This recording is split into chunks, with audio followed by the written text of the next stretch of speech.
Chapter 10. The Four Focuses of History Makers. The life given us, by nature is short, but the memory of a well-spent life is eternal. Cicero. The sunrise was dazzling as the entrepreneur and the artist walked hand in hand along the seashore to meet the billionaire at the designated meeting spot for the next morning's mentoring class. Mr. Riley was already there when they arrived, sitting on the sand, eyes closed in a deep meditation. He was shirtless, wearing camouflage-patterned shorts similar to the ones the spellbinder styled the day he appeared on the beach, and a pair of rubber diving booties with smiley face emojis scattered over them. You would have been more than amused if you saw him in them. An assistant rushed out of the billionaire's home the instant he raised a hand toward the heavens, displaying the universal victory sign. 3 crisp pages of paper were efficiently extracted from a shiny black leather satchel and handed to the titan of industry without a word being exchanged. Stone Riley simply offered a slight bow of appreciation. In turn, he gave a sheet to each of his 2 students. It was exactly 5 a.m. The billionaire then picked up a seashell and skipped it across the water. It appeared as if he had something profound on his mind this morning. Gone were the usual lightheartedness, festivity and awkward antics. You okay? Inquired the entrepreneur as she touched a bracelet engraved with the words, "Straight on hustle. Rise and grind. I'll sleep when I'm dead." The tycoon read the words on the bangle. He placed a finger onto his lips. "Who will cry when you die?" he asked. "What?" exclaimed the artist. "What will those who know you whisper about how you lived once you're no longer here?" The billionaire articulated the question in the manner of a skilled actor. "You live as if you were destined to live forever. No thought of your frailty ever enters your head. Of how much time has already gone by you take no heed. You squander time as if you drew from a full and abundant supply, though all the while that day which you bestow on some person or thing is perhaps your last. Those are your thoughts." "Brilliant," stated the artist. The billionaire looked mildly embarrassed. "I wish. No, they belong to the Stoic philosopher Seneca. They came from his treatise on the shortness of life. So why are we talking about death on this beautiful morning exactly?" queried the entrepreneur, appearing a little uncomfortable. "Because most of us alive today wish we had more time. Yet we waste the time we have. Thinking about dying brings what matters most into much sharper focus. You'll stop allowing digital distraction, cyber diversions and online nuisances to steal the irreplaceable hours of the blessing called your life. You never get your days back, you know," said the billionaire in a friendly but firm fashion. "I reread Chasing Daylight yesterday after my meeting in town.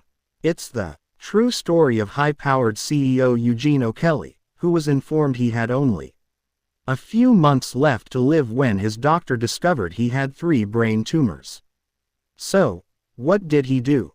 asked the artist softly. "He organized his last days with the same commitment to orderliness he ran his business life by. O'Kelly tried to make up for the school concerts he'd missed, the family outings he'd passed up and the friendships he'd forgotten. In one part of the book he shared how he'd ask a friend out for a walk in nature and that this was sometimes not only the final time we would take such a leisurely walk together but also the first time. Sad was the contribution of the entrepreneur as she nervously played with her bracelet. The worry lines on her forehead reappeared in full blazing glory. "Then last night I watched The Diving Bell and the Butterfly, one of my favorite movies," the billionaire continued. "It's also a true story, about a man who was also atop the world, an editor-in-chief of French Elle magazine. Jean Dominique Boba had it all and then suffered a stroke that left him unable to move any muscle in his body, except for his left eyelid. The condition's called locked-in syndrome. His mind still worked perfectly, but it was as if his body was encased in a diving bell, totally paralyzed." "Sad," said the artist, echoing his companion. Get this, added Mr. Riley. His rehabilitation therapists taught him a communication method called silent alphabet, which allowed him to form letters of words by blinking. And with their help, he wrote a book about his experience and the essential meaning of life. It took him 200,000 blinks, but he completed the book. I have nothing to complain about, the entrepreneur said quietly. He passed away shortly after the book was published, the billionaire kept on. But the point I'm trying to offer with all this is that life is very, very fragile. There are people who will wake up today, take a shower, put on their clothes, drink their coffee, eat their oatmeal, and then be killed in a motor vehicle collision on their way to the office. That's just life happening. So, my advice to you two special human beings is not to put off doing whatever it takes to express your natural genius, live in a way that feels true to you and pay attention to the small miracles every day brings. I hear you, commented the artist as he tugged a dreadlock and fidgeted with the Panama hat he'd chosen to wear for this morning's coaching session. I do, too, stated the entrepreneur somberly. Enjoy every sandwich, added the artist.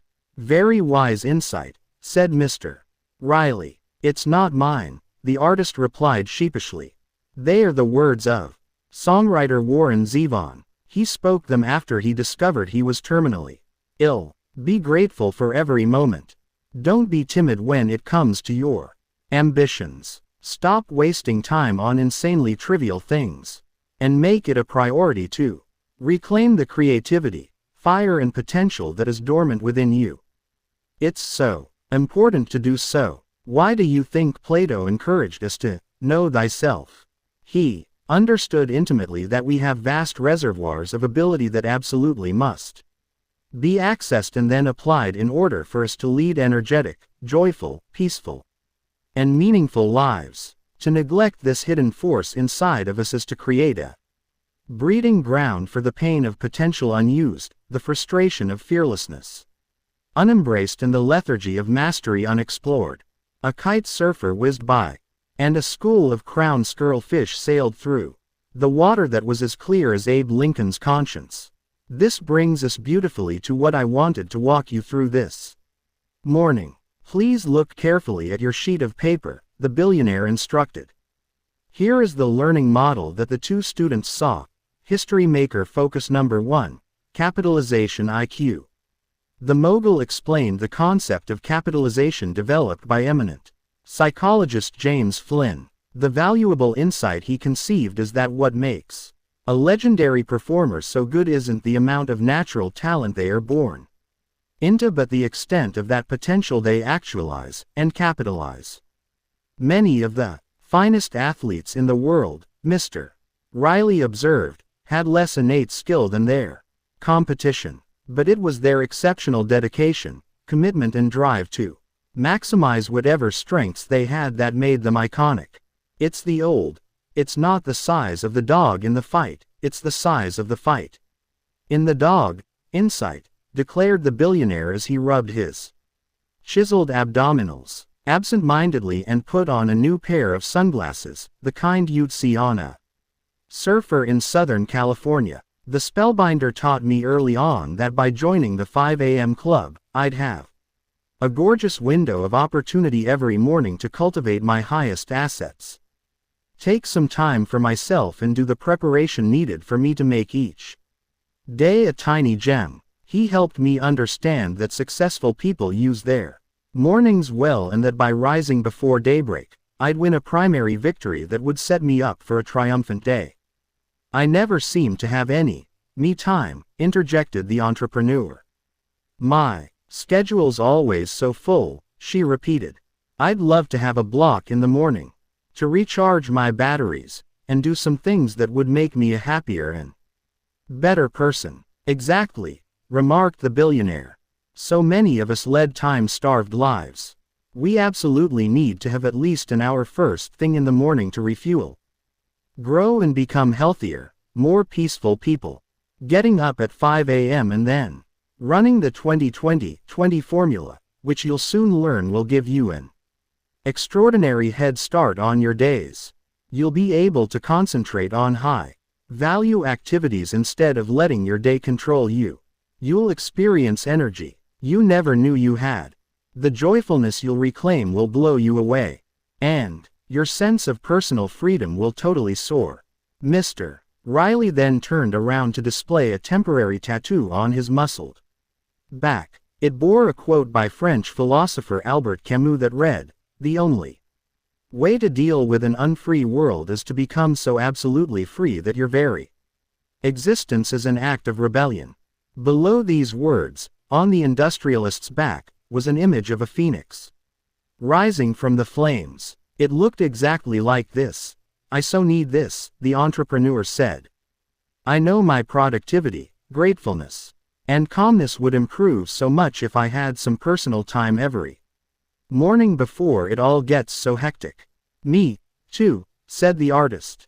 "An hour to myself every morning to reflect and prepare would be a game changer for my art. And for my life. The spellbinder taught me early on that investing 60 minutes in developing my best self and my greatest skills during what he called the victory hour would transform the way the rest of my life unfolded mentally, emotionally, physically and spiritually. He promised it would give me one of those gargantuan competitive advantages we discussed yesterday, and lead to the formation of absolute empires of creativity, money, joy and helpfulness to humanity. And I need to say he was completely right. Anywho," chirped the billionaire. "Back to the concept of capitalization and the importance of intelligently exploiting whatever primal gifts you've been given. Too many among us have bought into the collective hypnosis that those with extraordinary skill are cut from a different cloth and have been divinely blessed by the gods of exceptional talent. But that just ain't so," observed the billionaire, a wisp of his farm boy manner emerging. "Dedication and discipline beats brilliance and giftedness every day of the week. And A players don't get lucky. They make lucky. Each time you resist a temptation and pursue an optimization, you invigorate your heroism. Every instant you do that which you know to be right over the thing that you feel would be easy, you facilitate your entry into the Hall of Fame of epic achievers." The billionaire stared at a gigantic seagull clutching its slimy breakfast. He then released a loud burp. "Oops, so sorry," he spoke in the tone of apology. "As I mentioned earlier, a lot of the latest research emerging on successful people is confirming that our private story about our potential is the key performance indicator on whether we actually exploit that potential." "What do you mean?" requested the entrepreneur as she stopped taking notes on her device to look into the eyes of the billionaire, who had now put on a tight T-shirt that read, "Victims have big TVs. Leaders own large libraries." Well, if you're running a mental narrative that says that you don't have what it takes to be a superb leader in business or an acclaimed expert of your craft, then you won't even start the adventure of getting there, will you? And world class is a process, not an event. Running a limiting psychological program that says, everyday people can't become great, or genius is born, not developed, will cause you to think it would be a complete waste of time to do the studying, put in the practice hours and prioritize your days around your heartfelt desires. What would be the point of investing all that labor, vigor and time and making all those sacrifices when virtuoso level results are impossible for someone like you? Under your belief system. And then, because your daily behavior is always a function of your deepest beliefs, that very perception of your inability to realize victory becomes real, noted the billionaire. Human beings are hardwired to act in alignment with our self-identity, always. You'll never rise higher than your personal story. Important insight there. He then peered out into the ocean at a small fishing boat with a net strewn across the end of it. A fisherman in a red shirt was smoking a cigarette as he navigated the vessel away from some dangerous coral reef. The billionaire mumbled another mantra to himself. I am grateful, and I am forgiving. I am giving. My life is beautiful, creative, productive, prosperous and magical. Then he continued the discussion around capitalization. The positive psychologists call the way we embrace a story about who we are and what we can achieve, and then behave in a way that makes that fantasy actually come true. The self-fulfilling prophecy. We subconsciously adopt a thinking pattern by learning it from the people who most influence us at an early age. Our parents, our teachers and our friends. Then we act according to it. And, since what we do creates the results we see, this generally faulty personal story becomes a reality of our very own causing. Amazing, right? But that's how most of us operate through the best years of our lives. The world is a mirror. And we get from life not what we want, but that which we are. And I guess that the more we accept that core belief about our inability to produce excellent results in whatever it is we hope to do, the more we not only reinforce it so it becomes a trusted conviction, but we also deepen the behavior that's associated with it so it becomes a daily habit, recited the artist, sounding professorish instead of bohemian in the pure morning air.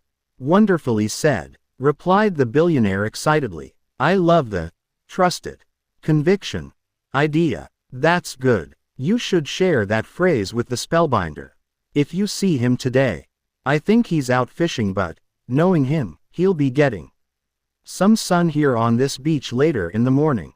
The billionaire continued. Every human being has an instinct for greatness, a hunger for the heroic and a psychic need to rise toward the heavens of their finest capability, whether we remember this consciously or not.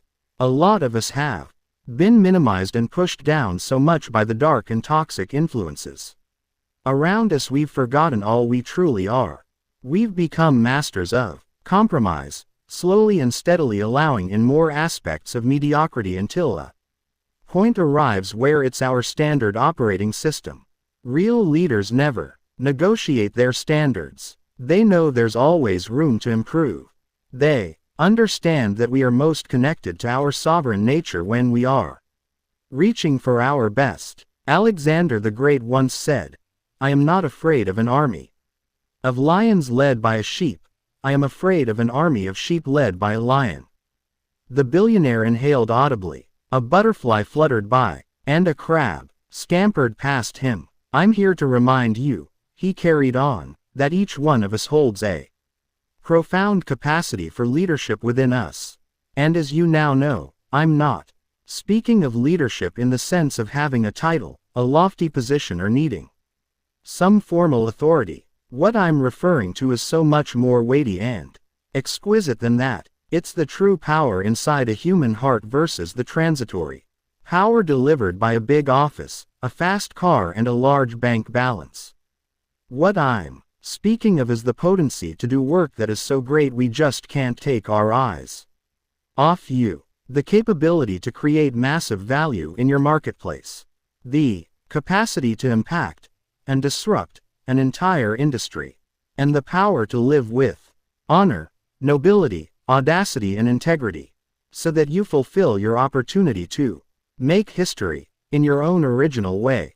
Doesn't matter if you're a CEO or a janitor, a billionaire or a ditch digger, a movie star or a student.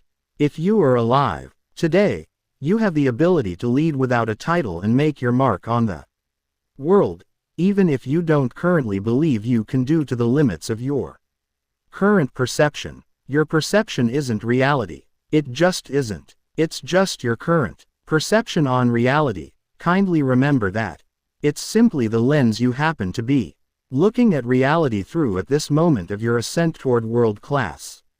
Makes me think of the words of the German philosopher Arthur Schopenhauer, who wrote, most people take the limits of their vision to be the limits of the world. A few do not join them. So, there's a large difference between reality and our perception of reality. Right? Inquired the entrepreneur. It seems from what you're saying that it's almost as if we see the world through a filter that's made up of all our personal programming. And we run the program so much we get brainwashed into believing that the way we are seeing the world is real, right? You've got me rethinking the way I see everything now, she admitted as the skin on her forehead scrunched together like a rose contracting in the cold. I'm beginning to question so much, she went on. Why I started my business in the first place. Why social status is so important to me. Why I have such urges to eat in the sleekest restaurants, live in the best neighborhoods and drive the most stylish cars. I think part of the reason I've been so crushed by the takeover attempt at my company is because I get my identity as a human being from being the founder. Honestly, I've been so busy driving my career, I haven't stopped for gas in terms of really thinking things through and living intentionally. And it's like the 3-step success formula you taught us yesterday. As I develop better daily awareness around myself and why it is that I do what I do, I'll make the better daily choices that will give me better daily results. The entrepreneur was unstoppable. I have no clue what my authentic values are, what I want to represent as a leader, why I'm building, what really makes me happy, and how I want to be remembered when I'm no longer here. The story of that CEO and the stroke of that editor really spoke to me. Life really is super fragile. And now that I'm speaking so openly, I think I've been spending many days chasing the wrong things, stuck in the noise of complexity instead of hearing the signal of those top value pursuits in my career and in my private life that would really make a difference. And I think about the past a lot. What happened to me in my childhood? I also haven't had any time for any friendships. I have no real passions. I've never watched the sun rise until now. And I've never found true love, said the entrepreneur as she anxiously rubbed her bracelet. The entrepreneur looked over to the artist. Until now. Tears filled his eyes. Trillions of planets in this universe, he pronounced, billions of people on our planet, and I was fortunate enough to meet you. The entrepreneur smiled and then proceeded to respond in a gentle tone. I hope I never lose you. Don't be too hard on yourself, interjected the billionaire. We're all on our paths. Know what I mean? We're all exactly where we need to be to receive the growth lessons we're meant to learn. And a problem will persist until you get the education it showed up to bring. And I do agree with you that human beings have a tragic habit of remembering the things that would be smart to forget and forgetting the wonderful things it would be wise to remember. Anywho, I do understand you. Please just trust that the highest and wisest part of you is leading you. There are no accidents on this path to legendary and the making of a life that matters. And, if you ask me, there's nothing wrong with magnificent homes, fast cars and lots of money. I really need you to hear me on that. Please. We are spiritual beings having a human experience, as the old saying goes. Having plenty of money is what life wants for you. Abundance is nature's way. There's no scarcity of flowers, lemon trees and stars in the sky. Money allows you to do superb things for yourself, and for the people you care most about. And it offers you the chance to help those in need. A tourist waterskiing behind a speedboat zoomed by. You could hear him laughing with glee. I'll let you in on a little secret, the magnate continued. I've given away most of my vast liquid fortune. Yes, I still have the jets and the Zurich flat in this oceanside place. And though my business interests are still valued at an amount that makes me a billionaire, I need none of it. I'm not attached to any of this. I read a story that I think you'll like, shared the artist. Kurt Vonnegut, the writer, and Joseph Heller, the author of Catch-22, were at a party hosted by a renowned financier on Long Island. Vonnegut asked his companion how it felt to know that their host made more money in the day before the gala than he had made from all royalties of his best-selling book. Heller replied, I've got something he can never have. Vonnegut asked, what on earth could that be? Joe, Heller's reply was priceless. The knowledge that I've got enough. Brilliant, enthused the billionaire. Love it, he shouted inappropriately, loudly as he high-fived the artist. He then performed the little dance he loved to do when he was happy yet again before launching into a series of jumping jacks. His eyes were closed as he did them. Such an oddball. The artist went on talking. Anyway, I understand what you're teaching us. On this point about capitalization and the self-fulfilling prophecy. No one will believe in our ability to do great things until we first believe in our greatness and then put in the sincere and rigorous effort to realize it. You know what Pablo Picasso once said. Tell us, please, implored the entrepreneur, her stance showing that she was very open in this instant. Picasso announced, my mother said to me, if you are a soldier, you will become a general. If you are a monk, you will become the Pope. Instead, I was a painter, and became Picasso. Gnarly, man, the billionaire remarked. Now that's faith and confidence in one's potential. The billionaire ran a fist along his tanned chin, looking down at the white sand for a moment. And it's not only our parents who are responsible for the limited programs most people are running through their minds during the finest hours of their greatest days. Like I suggested, many well-meaning yet unaware teachers reinforce the idea that the heroic geniuses of the arts, sciences, sports and humanities are special, and that we need to accept that we are ordinary, incapable of producing towering work that leaves people breathless by its excellence and generating a life that is matchless. And then we have the association of our friends and relentless messaging of the media supporting the same facts. Essentially it all becomes this consistent hypnotization where, without us even knowing it, the once blazing fire of genius within us grows dimmer, and the once passionate voices of possibility get quieter. We minimize our abilities and begin a lifelong process of playing small with our powers and constructing prisons around our strengths. We stop behaving as leaders, creative producers and possibilitarians, and we start acting as victims. Disappointing what happens to so many good people. And most of us can't see this brainwashing away from our best selves happening, reflected the entrepreneur. Yup, responded the billionaire. Even worse, the potential unexpressed turns to pain. I need to emphasize. What do you mean by that? Wondered the artist, turning his eyes away and shifting his posture somewhat nervously. Maybe I'm sabotaging creating art as original and exceptional as the great masters did because I've avoided capitalizing on my potential for so long that I'm hurting deep inside, the artist thought to himself. Well, our noblest selves know the truth. Each of us are built to do astonishing things with our human gifts and materialize astounding feats with our productive talents. The word astonish is actually derived from the Latin word extanere, which means to leave someone thunderstruck.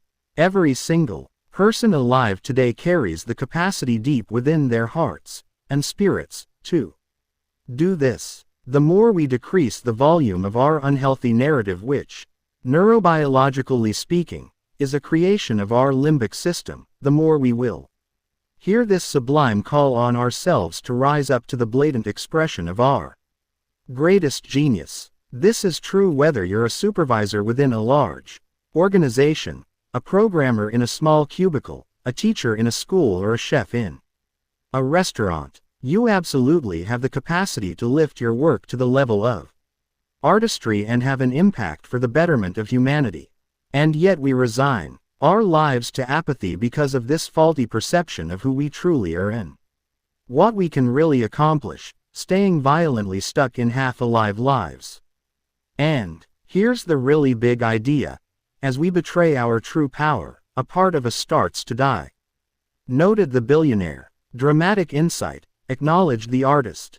I seriously need to make some massive changes. I'm tired of feeling tired and neglecting my creative abilities.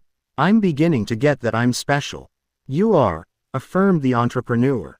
You are, she repeated, in a voice of tenderness. I'm also starting to see that I care too much about what others think. Some of my friends make fun of my paintings. And they say I'm a screwball behind my back. I'm realizing they just don't understand me and my vision for my art. Many of the great geniuses of the world were not appreciated until decades after they died. You know, the billionaire offered, in a murmur. And on your point about your friends, I'm not so sure you're surrounding yourself with the right ones. And maybe now it's time to do you rather than limiting your talent and aliveness because you are seduced by the opinions of others. Kurt Cobain said it better than I ever could. I was tired of pretending that I was someone else just to get along with people, just for the sake of having friendships. Was the artist's only response. What I'm sharing is accurate. We become our associations. And you'll never have a positive influence in your field and make a beautiful life if you hang with negative people, continued the billionaire. Oh, and that pain I was just speaking of, if not attended to and released, starts to form a deep reservoir of fear and self-hatred within us. Most of us don't have the awareness or possess the tools to process through this well of suppressed anguish. Most of us are unconscious to this quiet torment created by the disrespect we have shown to our promise. And so, we deny it if someone even suggests it. We flee from it when presented with an opportunity to manifest it. And we subconsciously develop a series of soul-crushing escape routes to avoid feeling this pain generated by our talents denied. Like what? Quizzed the entrepreneur. Addictions. Like constantly checking for messages or scanning for likes. Or spending vast chunks of our daily lives watching too much television. TV shows have become so superb these days, it's so easy to get hooked. And when one episode ends, on some viewing platforms, the next one begins automatically. Many among us also make flights from their greatness by chatting and gossiping endlessly, not really understanding that there's a staggering difference between being busy and being productive. High-impact performers and genuine world builders aren't very available to whoever seeks their attention and demands their time. They're hard to reach, waste few moments and are far more focused on doing real work versus artificial work, so they deliver the breathtaking results that advance our world.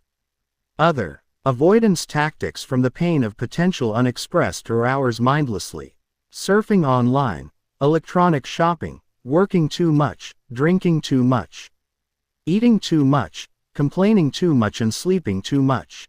The tycoon sipped from his water bottle. Another fishing boat motored by. The woman who captained it waved to Mr. Riley, who bowed mightily in reply. The spellbinder calls this whole phenomenon learned victimhood. The billionaire carried on in a wonderfully exuberant way. As we leave our youth, there's a pull toward complacency. We can start to coast, settle for what's familiar and lose the juicy desire to expand our frontiers. We adopt the paradigm of a victim. We make excuses and then recite them so many times we train our subconscious mind to think they are true. We blame other people and outer conditions for our struggles, and we condemn past events for our private wars. We grow cynical and lose the curiosity, wonder, compassion and innocence we